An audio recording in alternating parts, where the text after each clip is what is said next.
program. We're going to lead it off with a presentation from GKG with Susie and Rob. We're going to follow that up with an executive session with the hospital board, and we will go from there. Thanks.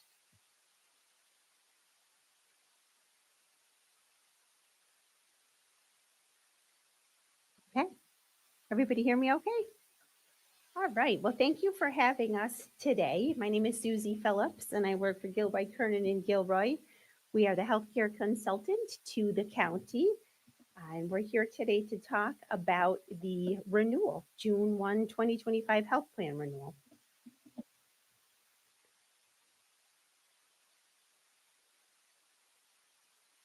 Ooh, okay, so I thought we would start by giving you all a little bit of historical data on how the plan has performed. So what you have here is the 2022 into 2023 plan year, the 23-24 plan year, and then the first 8 months of this current year. The little green box up above the bars represents the loss ratio for that plan year, and the little lime green box down at the bottom represents the average enrollment for that year. So you can see in 2022 to 2023, we ended up with 111% loss ratio. So claims and expenses exceeded the premium equivalents that came in. The second year, that same scenario repeated itself.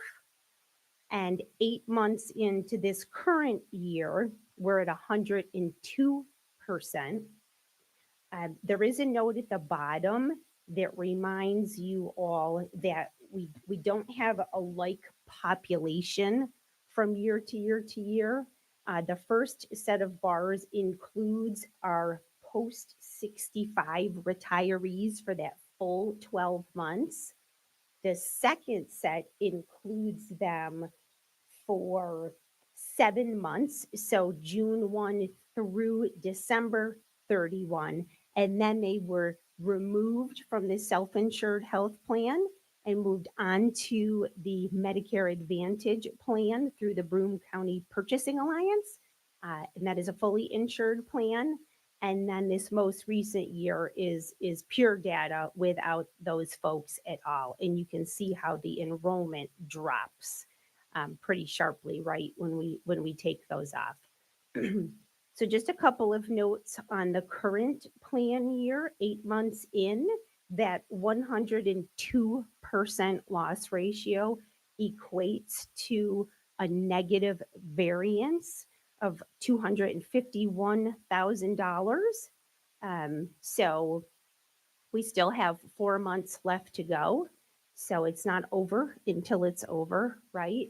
And we'll also have a pretty significant pharmaceutical RX rebate coming in, which could work to offset all of that and more. So we've still got some time left to see how we're going to finish up this plan year.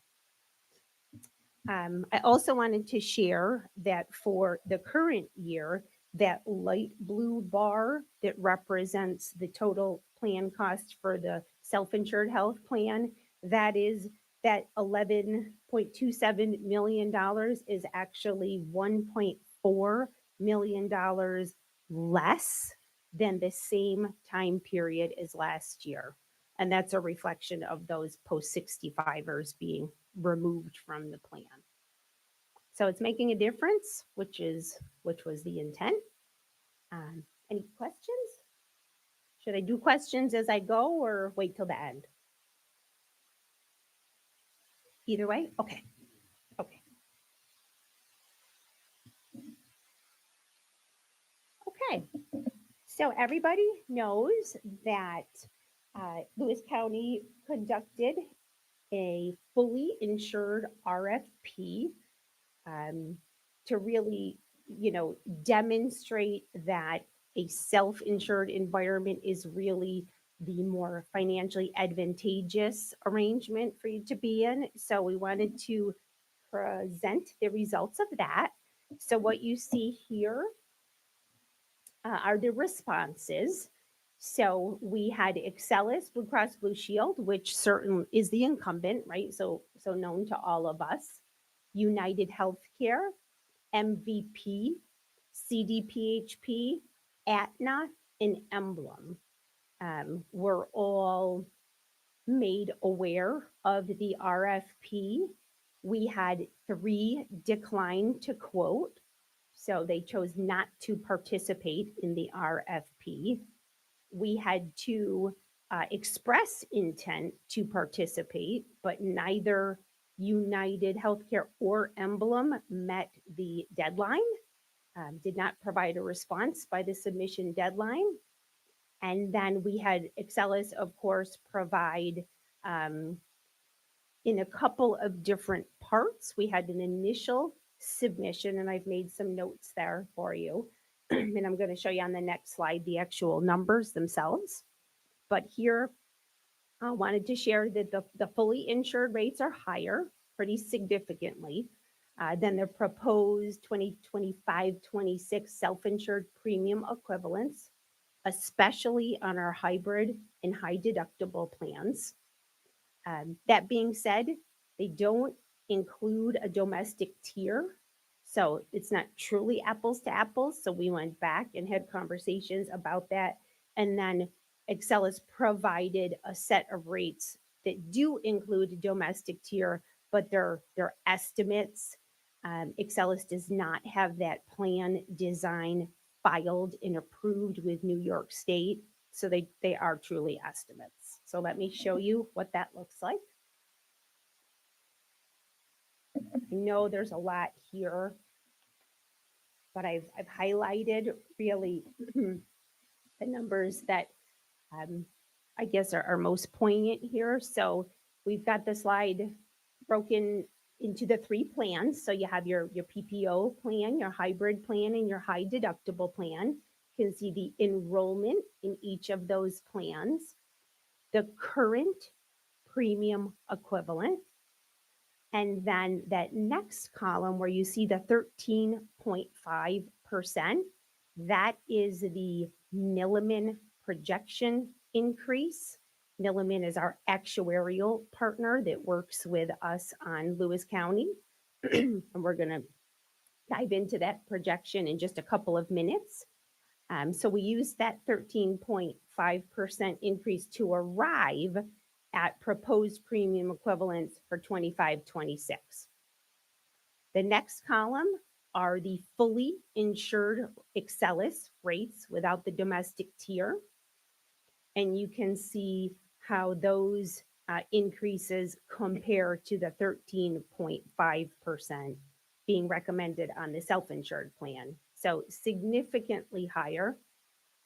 The next column are the estimated rates provided by Excelis if the domestic tier were to be filed and approved by the state, and they are estimates. And then they go up from there. So what I did below is I took total estimated annual fully insured premium and compared that to the Milliman total projected annual cost, and you've got a difference of about $4 million. So it certainly would not be advantageous for the county to move to a fully insured environment. There are other reasons that we would recommend it staying in a fully insured environment, but certainly the financial reason is the biggest driver there. So I'll stop there for questions.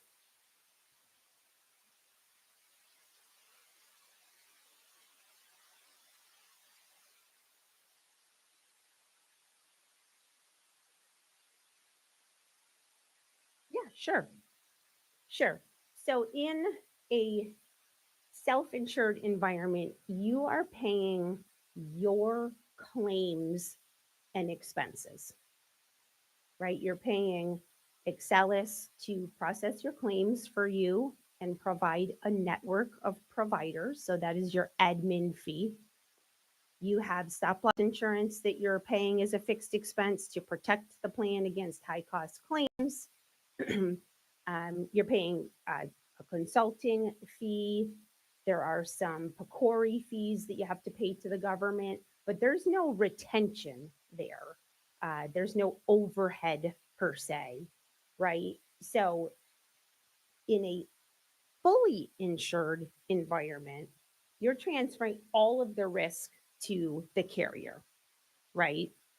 And they're going to look at that risk and do what they need to do to not only cover claims and expenses as they expect them, but to also protect themselves against the unexpected. So there's margin in there. There is um, there is broker commission built in. There is reserve built in. So the retention is usually around 19-20%. So in a self-insured environment, all of that goes away. You're just paying your claims as they come in and your fixed expenses. So it only makes sense that these would be higher.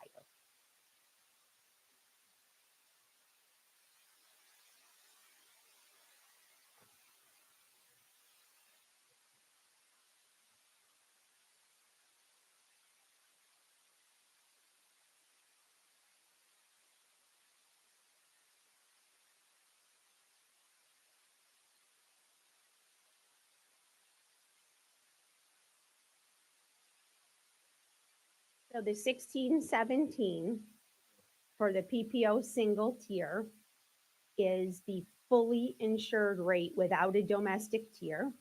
And then the self-insured premium equivalent, if the county increased them by 13.5%, would be the 142421.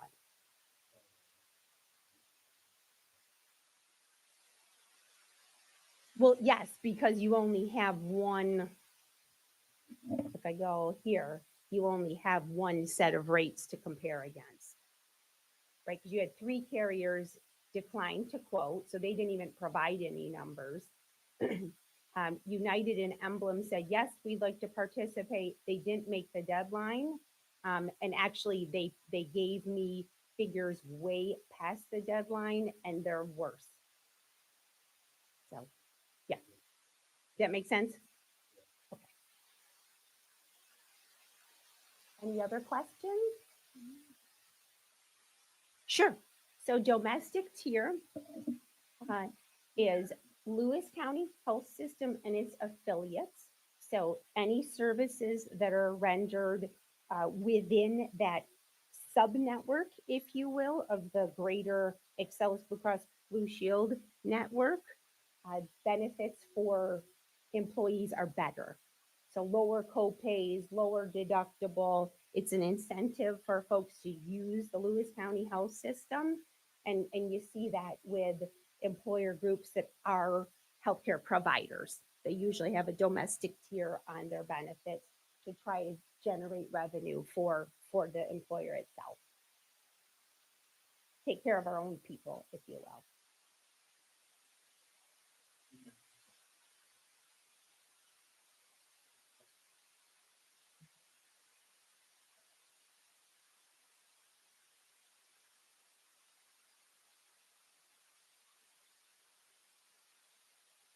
So I think we're going to get to that question on the next slide. If you want to just hold for a minute, I think we'll get to that. You can. You can. Yes, because there's an expected budget, and then there's a conservative and aggressive approach to how you handle that expected. So I think you'll get that answer in a little bit. Okay. Yes. In terms of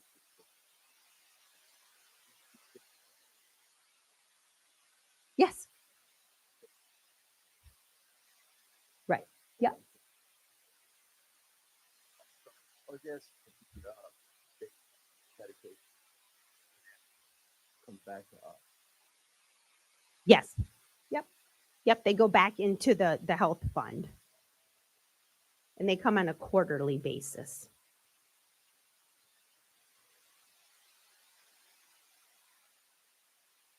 Any other questions here?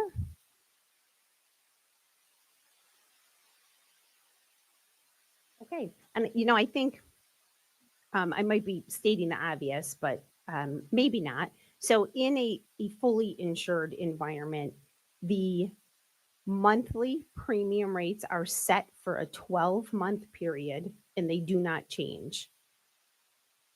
So if you as a group perform better than expected, right? So let's say the projection is 15 million and you come in at 14.5. The difference goes in the pockets of the carrier. If that happens in a self-insured environment, then that's money that just never went out the door and it stays with you, the county.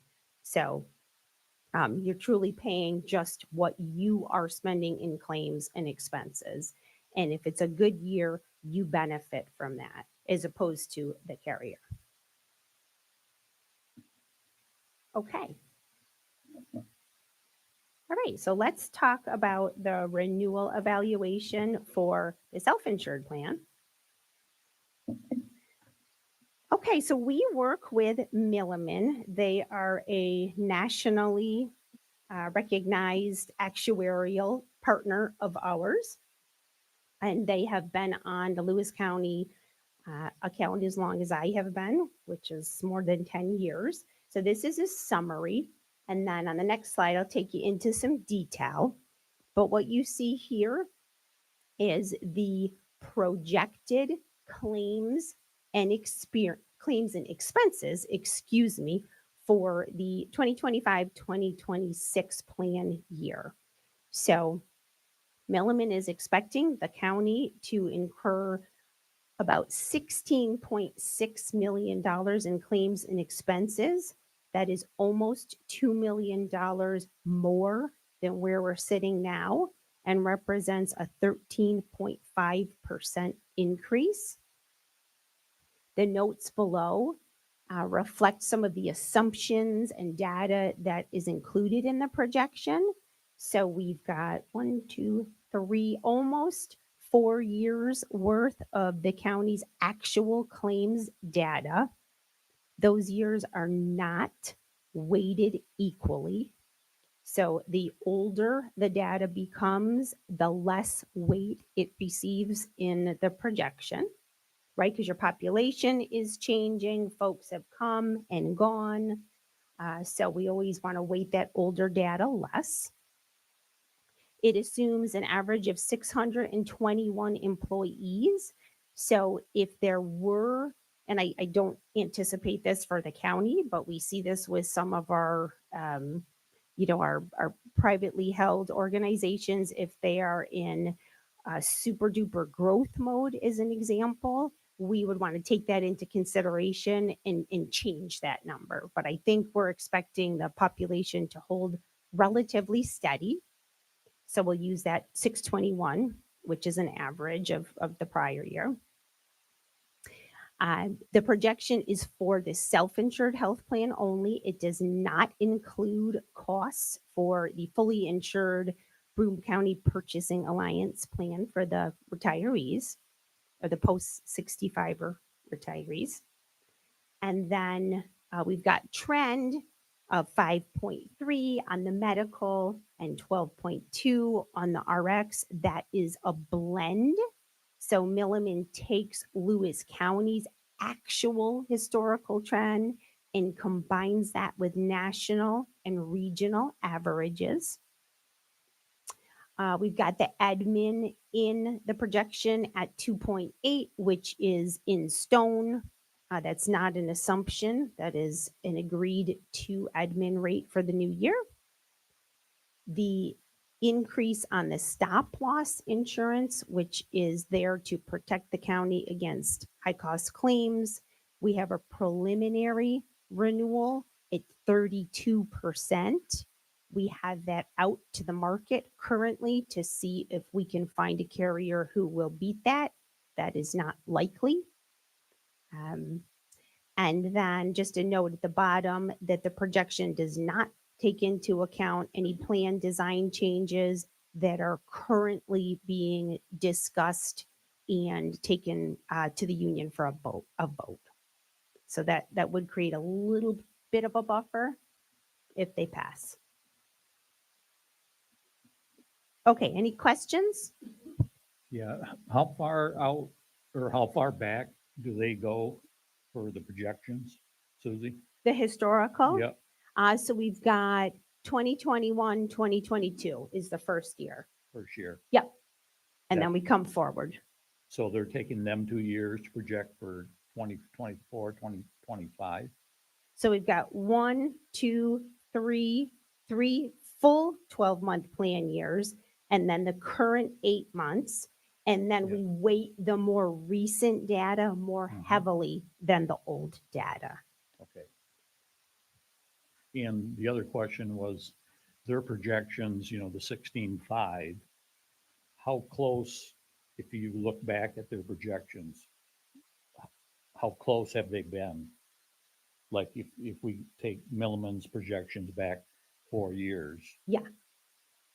do we know how close they were as far as their predictions? Well, if we go, do you mind me jumping back a couple slides? No, go ahead. Okay. Okay, so if we look here, so there's kind of a two-part response to that. You can see in that 22, 23 year, we exceeded the premium equivalents by 11%. So any loss ratio above 100 means you blew through your budget and then some, right? So perfect on the target would be 100%. Ideally, you want to come in a little bit under that to create a little bit of reserve build. And then the second year, we've got 112. But Tom, in order for me to like answer fairly, I'd need to go back to because Milliman will make a recommendation, and then it's up to the county, the group, to decide if you want to take that recommendation or do a little bit more conservative or a little bit more aggressive. Yep. So just off the top of my head. Yeah, because it looks like if you go back them years, the loss ratio is like 25 to or 20 to almost 30% loss ratio over the 100. 100 would be revenue coming in, claims equal. Yeah. So that's what you're looking at here. Yeah. So we're at 111 the first year, 112 the second year. Yeah, we're always high on the loss ratio. Yeah. Okay.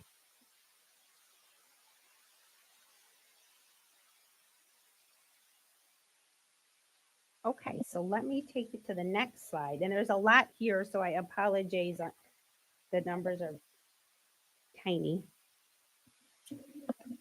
So let me explain what you see on the left-hand side of the slide. So these are actual excerpts right from Lewis County's Milliman renewal evaluation.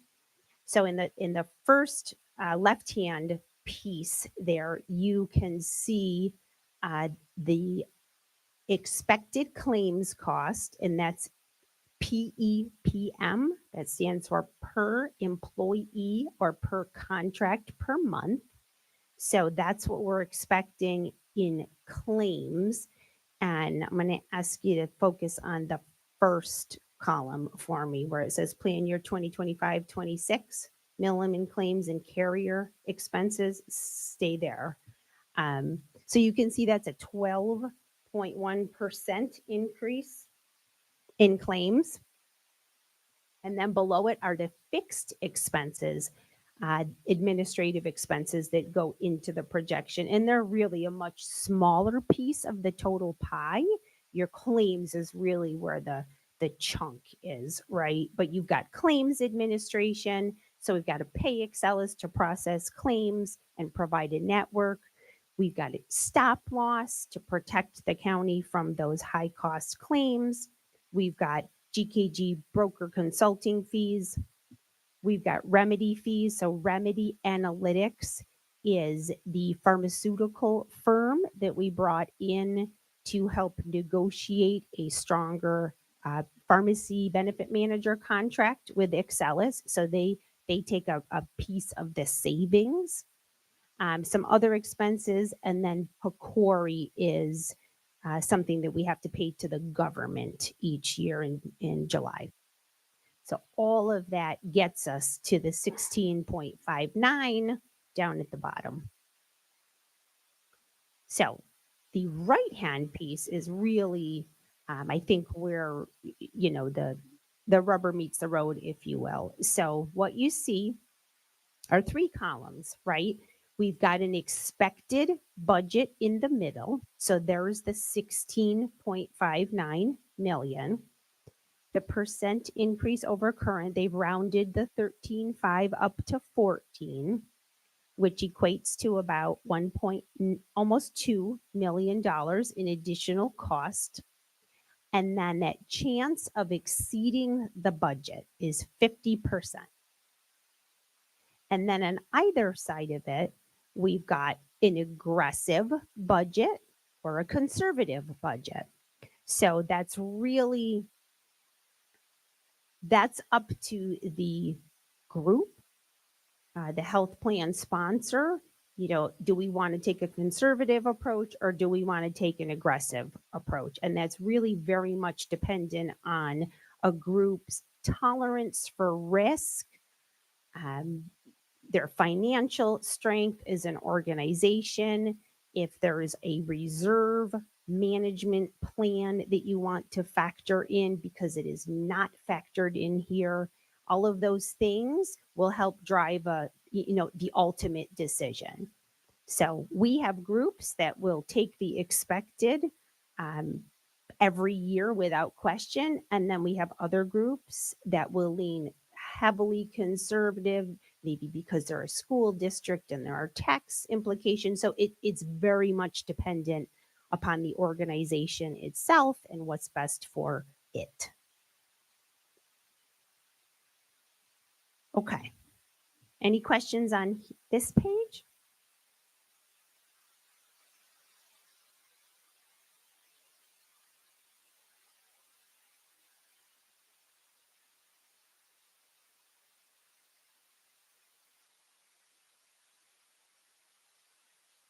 Oh, I see. The little numbers, you mean? Yeah, this is a snip taken right out of the report, so the footnotes are not there, but they would explain what the remedy fees are, what the other expenses are. Yep.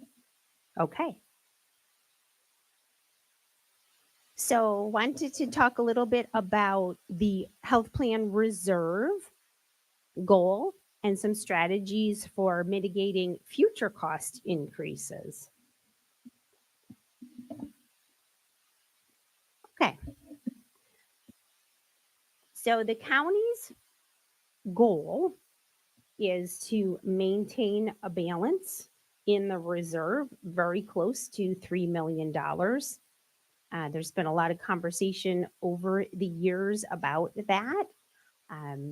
And there are different drivers, if you will, for landing on that number, but that is the goal as we understand it. We have some strategies here to try to maintain that and to keep future increases in check, because we all know that the trend is upwards. It is not flat, and it is certainly not downwards in this, in this country. So the first is really to get that reserve where the county would like it to be.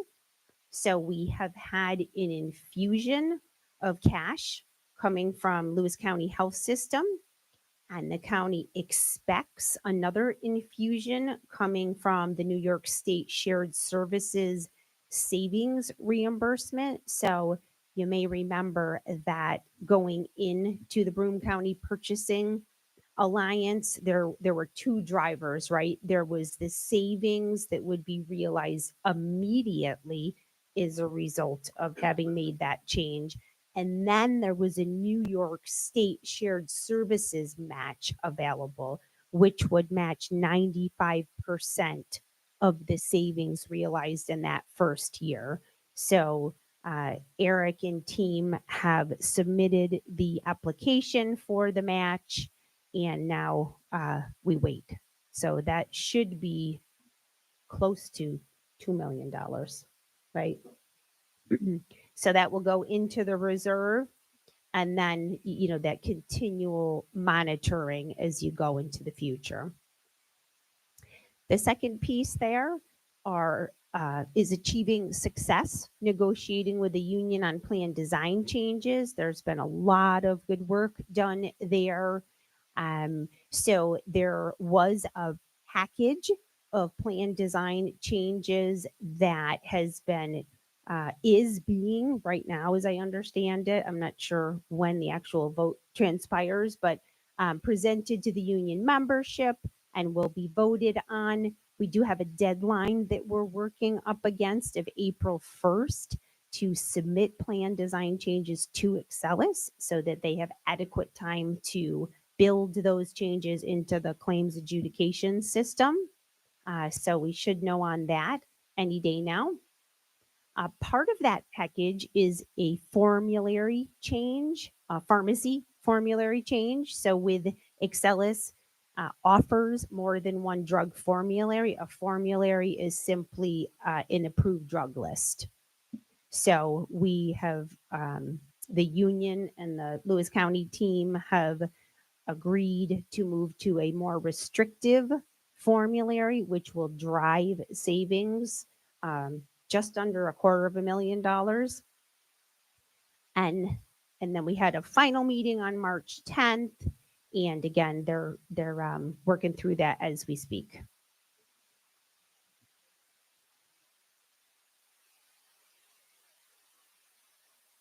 So the formulary change is just under $250,000. The plan design changes, they have not been quantified, each one of them.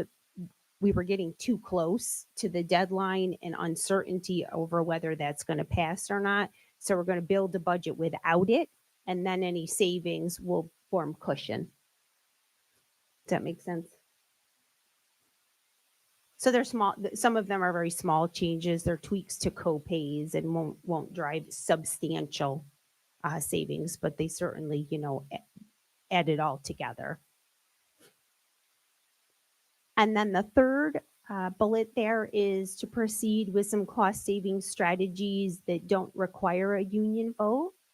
The first of which is a medical plan dependent audit. So this was done by Lewis County 12-ish years ago. So what that is you hire a consulting firm, and we have a partner that does that, to look at all of the enrollment on the plan to ensure that dependents being covered are in fact eligible to be covered. So you're cleaning up your census. And I know that's kind of hard to believe. Like, how could we be covering people that shouldn't be covered? It happens. It happens, over time. Maybe somebody goes through a divorce and doesn't share with the HR department that the spouse needs to be removed, or maybe we have a child somehow get through that's a grandparent with the custody, but the custody is not exactly clear around health insurance. So there are ways that folks are on a plan that shouldn't be. So it's a great way to scrub the data, make sure that everybody who is being covered is truly eligible for the coverage, and then remove the folks that are not. So it's a good exercise to go through, and it's been over 10 years. So we're recommending that. And then the other is really underway now, but just to beef it up a bit more. So we have the Canna RX International Prescription Drug Program that's been in place for many, many, many years for the county. The utilization of that program is lower than the county would like it to be. And it is promoted, every April, I'm here at open enrollment time reminding folks of that great benefit that they have. But this is to really do a full court press to remind folks the opportunity that they have to save some money, which also saves the plan money. So we're going to do that. It's brand name. Brand name only. No specialty drugs, no generics. It is. The drugs come from either the UK, Australia, or Canada. That's a great question. Yeah, so that just came up, and the response that I got from Canna was that they're watching that very, very closely. They're less worried about the tariffs on Canada than they are on the tariffs with China, because most of the drug ingredients that come to our country to manufacture the drugs come from China. So they're more worried about those.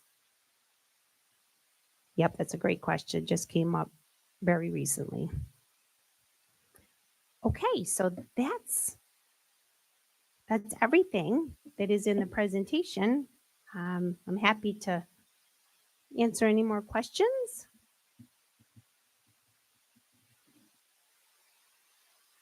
There, where we had like 111%, whatever. Yeah. What was our choice on that? Were we 50-50, the 50-50 thing, the intermediate, or we were conservative or liberal, that we lost money with what our choice was here as at the county?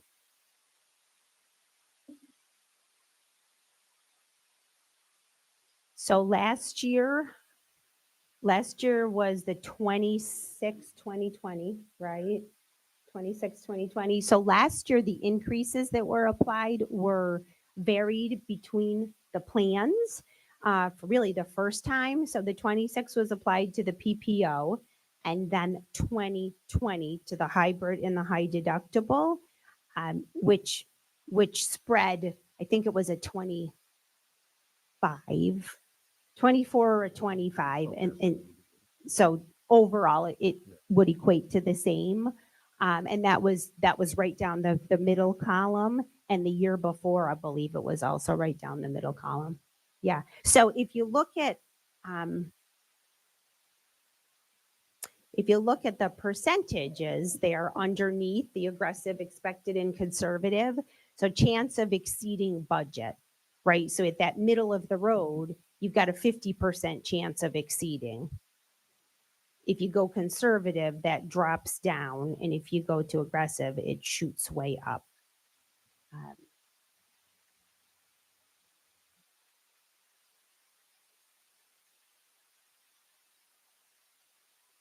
Yes.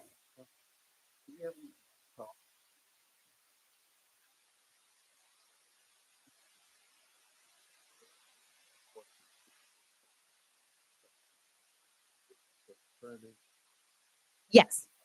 Yes. So there's certainly all of the standard pharmacy edits in place with, so Excelis's pharmacy partner is ESI.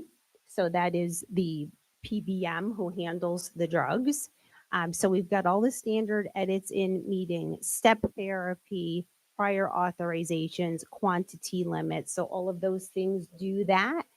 The formulary change is another step to drive down RX spend, because with a more restrictive drug formulary, you're excluding some of the higher cost drugs where there is an alternative that has the exact same efficacy for a lesser cost. So you just remove the high cost. So there are less options, right? For the if there are 7 drugs that treat the same thing and have equal efficacy, maybe now it becomes 4, if you will. So nobody ever is going to be without a medication that they need, but will drive to the lower cost. Yes. Yep. We also have a specialty drug program in place. Savon is one of ESI's, I should say, specialty drug programs to draw down copay assistance from manufacturers. And we have Remedy Analytics in their tearing apart contract language to really ensure that the terms are the best they can be for the county.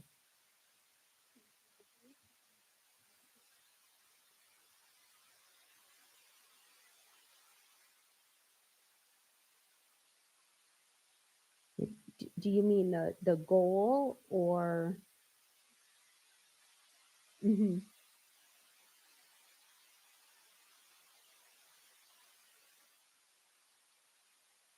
No,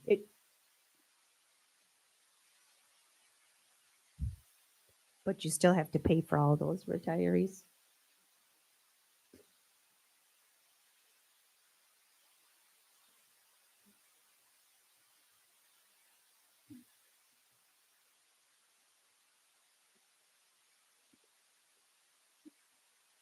There is a reason, yes. So I'm not sure if you were here then or go back to that point. So I'm not sure how many years ago that was that the hybrid and the high deductible were added. So it was just the PPO, right? And then the two additional plans were added. So with those two plans, you're starting from scratch, right? So the decision was to make them three enrollment tiers, because you can do four as well. If you go from a 2-tier, which the PPO was, to a 3-tier, what that does is that drives your family premium up. So the county decided that would hurt a lot of people. So when you add that 2-person tier, the single comes down, the family goes way up. So the decision was just to leave it at the 2.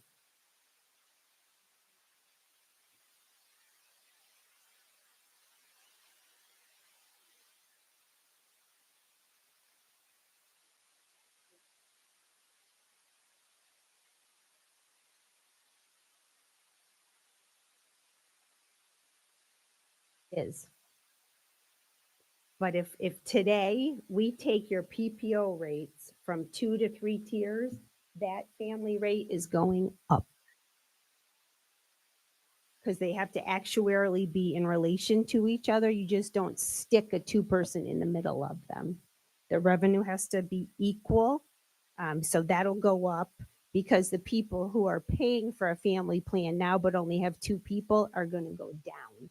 So the family drives up. So it's actuarial science.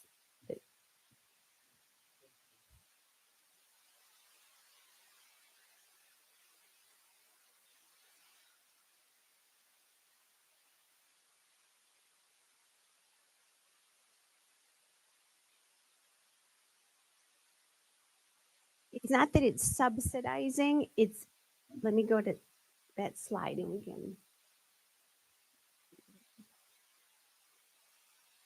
So if you were to multiply 179 enrollments times that 1254 and 187 times that 3310, you get a number, right? And you still need that number. So when you knock down the one rate, the others got to go up to maintain the end goal. And there are relativities. So if we said to Milliman, okay, can you help us set premium equivalents that are 3-tier? That's exactly what they're going to do. They're going to drive the family up.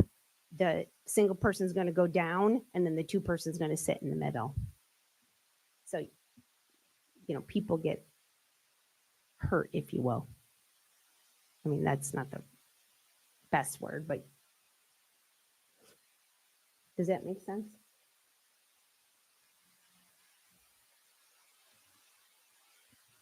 Yeah, it's actuarial science. It's nothing that I'm dictating or. But wasn't it also to try to get more people to come off the PPO and go to the other 2 plans? So if you have a family of 2 and you're on the PPO, you're paying a hell of a lot more than if Yes. you went to the.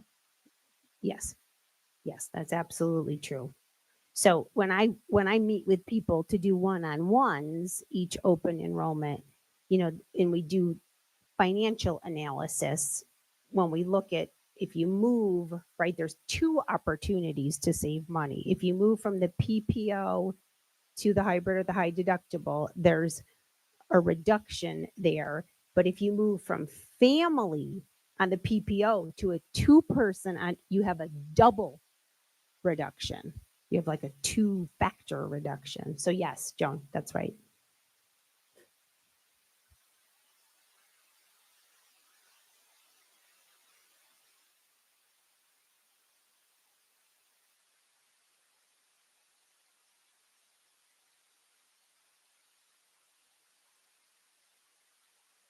active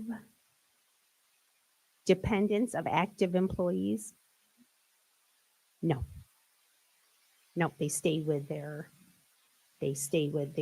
employee.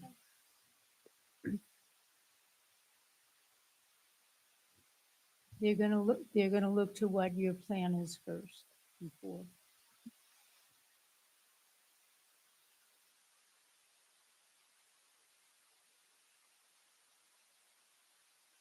I don't know. I don't know enough about that plan to know whether or not you have to be in retired status. So that was something that the union brought up, and some financial analysis was not beneficial for some folks, depending on what plan they were in.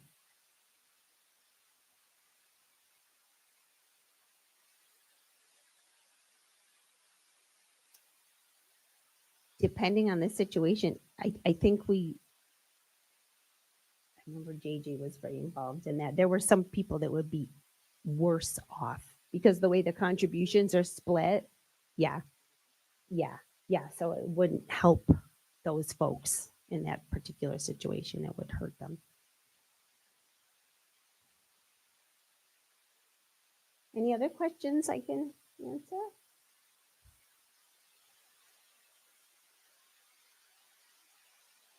Okay, thank you. I turn this off, right?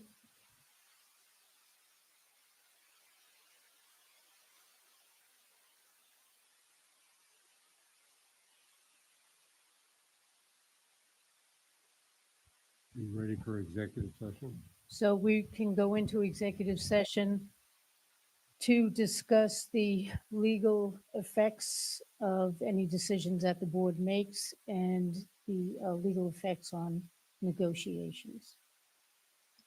We can make a motion to go into executive session. Jess, second by Herb. Discussion. All in favor? Anyone opposed?